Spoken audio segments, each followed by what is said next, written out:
Hello everyone, today we are on Path of Exile 2. I just started to play a little bit yesterday when the release happened. I'm based in Europe, so it was quite late and I didn't want to do overnight, so I stopped and then I restarted this morning. And I wanted to share with you some tips already that I can give you on this game. And the first one is going to be that you are going to die. So don't be afraid to die. It's fine. The game seems to be quite hard for me. I'm not like a great gamer, but I do play video games quite often. And I believe that the monster in general, they are the bosses that are arc bosses, they are pretty tough.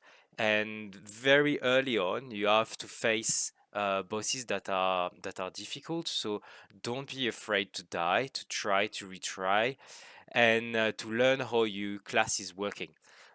I'm playing the sorceress, which is dealing with fire, ice, storm, so on. And she is really, really squishy. So if I don't play her correctly, then I get my ass slapped, basically. The second tip that I have for you, and this is exactly what is happening right now, is that sometimes you have a foe that is a bit too tough.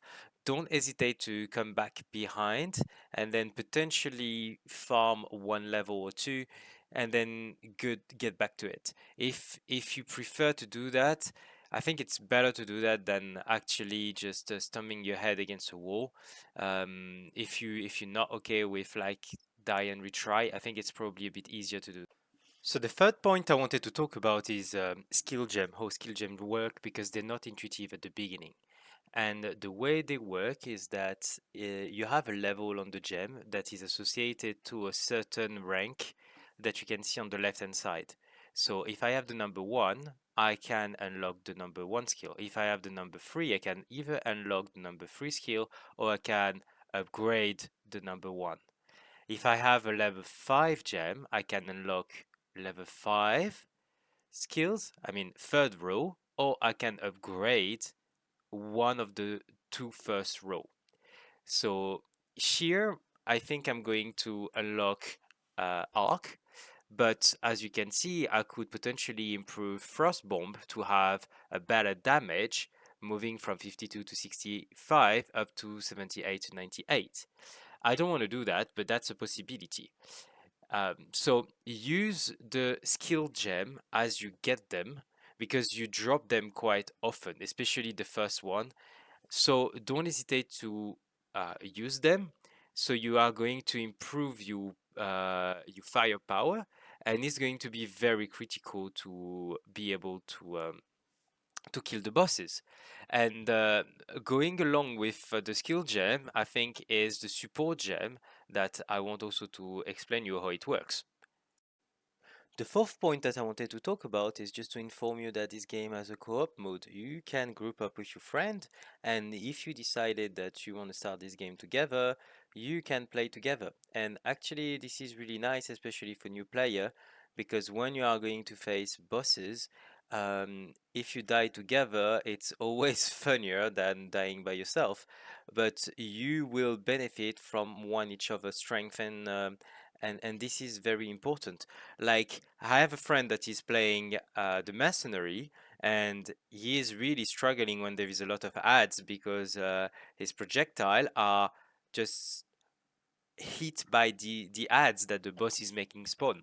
But as a sorcerer, I don't mind ads. Actually, I can clean them very easily. So playing together, I can clean the ads and it can focus on DPSing the boss. So you see, we have like sort of a synergy between our two classes. So if you're interested in co-op, I think this is quite interesting for everyone and especially new player to discover the game and talk with a friend and make the whole experience really, really great. Another point that you will notice, and it helped me at the beginning, is that every time that you see a checkpoint, usually there is something very interesting around. So have a look. It can be a boss, it can be a world boss, it can be like a secret path that is leading you to exactly where you need to go. But pay attention every time you see a checkpoint because this is usually, it means that there is something around.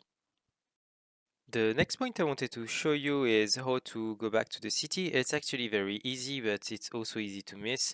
So you click on that button, and the benefit of doing so is you can recharge your healing and mana bottles by clicking on this wheel.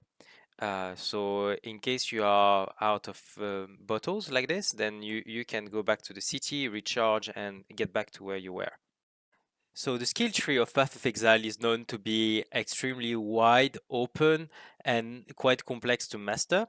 I'm going to do probably video dedicated to it, but as you learn the game, there is a way to refund points that you applied in certain area and you want to remove them. It's much easier than Path of Exile 1 where you needed to have all the regret. Here you need to spend your gold to do so, and this is the person that is refunding you, and this is how much it costs for me. That's it for today. Thank you for watching. If you like the content, please subscribe. I'm going to release guide in much more details in the coming days and weeks on Path of Exile 2. And as I'm starting on YouTube, every sub, like, and comment is helping me tremendously. I hope that this is helping you as well. I wish you good luck for your first character and see you on the next video.